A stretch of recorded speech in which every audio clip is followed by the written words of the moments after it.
It's a scorcher outside, and I thought, why not review a movie about somebody who fights forest fires? Taylor Sheridan delivers amazing writing pieces, and he directs cool stuff like Wind River, and so I think it's time to chat about Those Who Wish Me Dead.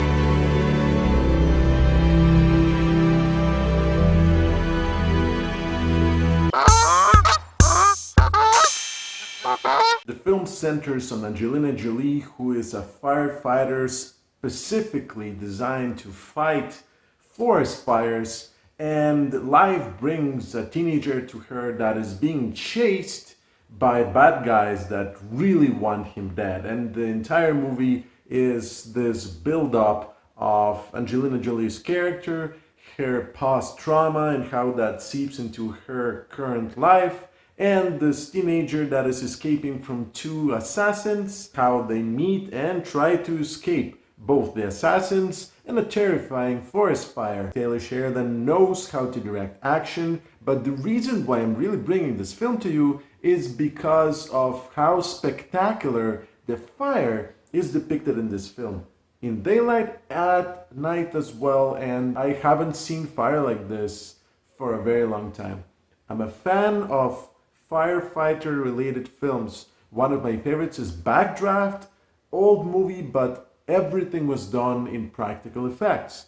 But of course, you cannot light a forest on fire for a movie, and so the way the fire is depicted here, everything is done in CG, and it's so seamless and perfect. It creates a character out of the fire that has particular moods and almost intentionality. It's just terrifying, but at the same time spectacular to watch. And it is the sole reason to watch this film, aside from the fact that it's a very serviceable action film that is actually not that memorable for its plot.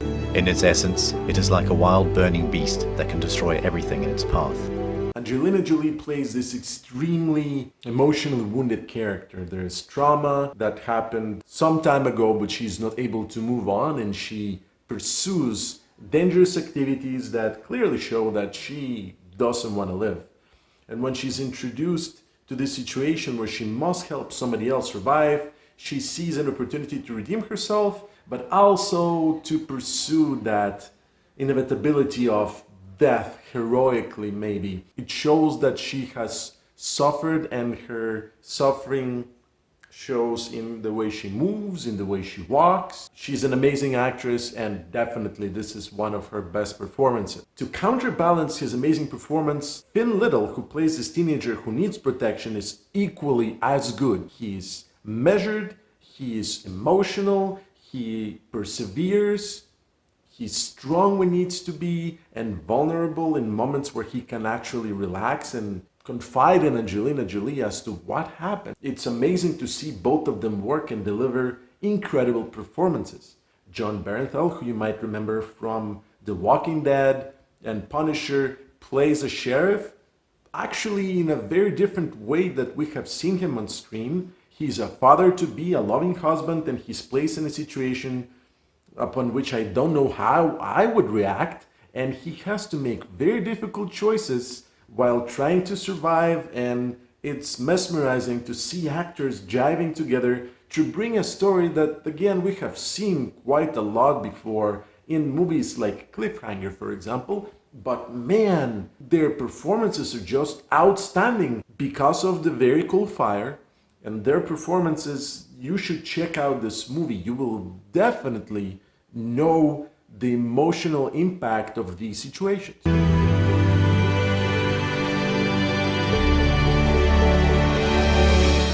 To counterbalance our heroes, we have fairly standard bad guy, two possibly CIA agents that are tasked to eliminate any traces of something bad, and they're ruthless. But there isn't much backstory to them, And although you see the actors try to show some camaraderie between them, really they are a bit too generic for me. And I wish that when writers create such interesting heroes with backstories of trauma and a reasoning for why they behave the way they do, I feel there isn't enough emphasis put on crafting worthy villains. I have seen this done in multi-million-dollar movies. Even for me, the Justice League had a very weak villain. Thank goodness the Snyder Cut fixed that. But I think this is the pitfall of this film as well, where the main adversary to me was the actual forest fire. A character with no lines, and I'm trying to humanize the force of nature, the unstoppable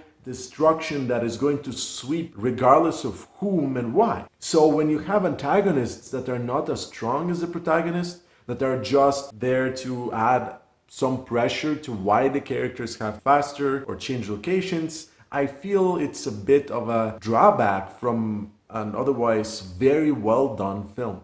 Altogether, with spectacular visuals, an amazing score, and acting that is mind-blowingly good, Those Who Wish Me Dead stands out for me for this kind of survivalist film, because it goes in a direction that you know it's gonna go, but the way it gets there, it's just damn good. Taylor Sheridan yet again proves that he can direct. Although he didn't write this movie, I feel that he brought a fantastic story to a good pace, fantastic action, and helped actors deliver a performance that is memorable and meaningful, despite the fact that it was a straightforward movie, but you knew exactly what you were getting into.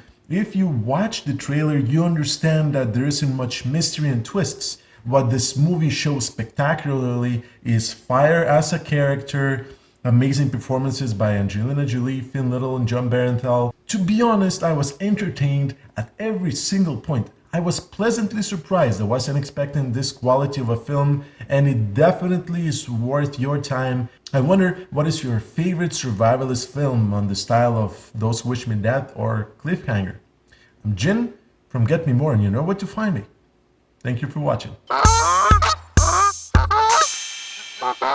The increasing frequency and intensity of wildfires we are experiencing has led to major social, economic, and environmental loss.